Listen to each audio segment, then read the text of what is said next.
বকখালির সমুদ্র সৈকতে স্নান করতে গিয়ে তলিয়ে গেলেন এক যুবক।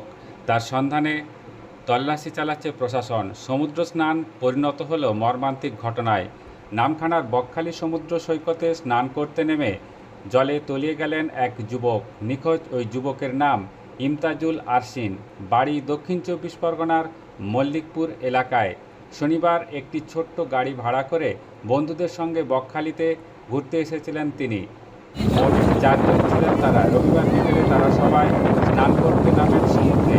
বেশ কিছুক্ষণ পর 3 জন উঠে এলেও নিখোঁজ হয়ে যান গাড়ি চালক ইমতাজুল। পরিবার ও পুলিশ সূত্রে জানা গিয়েছে, বন্ধুরাই প্রথমে বিষয়টি খেয়াল করে। অনেকক্ষণ কেটে গেলেও ইমতাজুল জলে থেকে গিয়েছেন। তারপর শুরু হয় খোঁজাখুঁজি। প্রথমে স্থানীয় প্রশাসন ও লাইফগার্ডদের সহায়তায় সন্ধান চালানো হয়, কিন্তু সন্ধ্যা নামার পরেও তার কোনো খোঁজ মেলেনি। সোমবার দুপুর পর্যন্ত টানা চলছে উদ্ধার কাজ। সমুদ্রে নেমে চলছে তল্লাশি। ব্যবহার করা হচ্ছে জলের উপর নজরদারির সরঞ্জামও।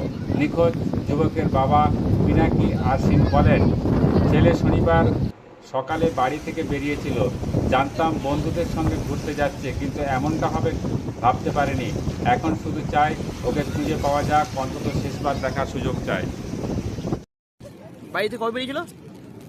10:30টার সময় শনিবার। তারপরে কি খবর পেলেন? খবর তো কালকে পেয়েছি, কি কি কেউ পাওয়া যাচ্ছে না, কোথায় হারিয়ে গেছে। কাজের সঙ্গে বেরিয়েছিল?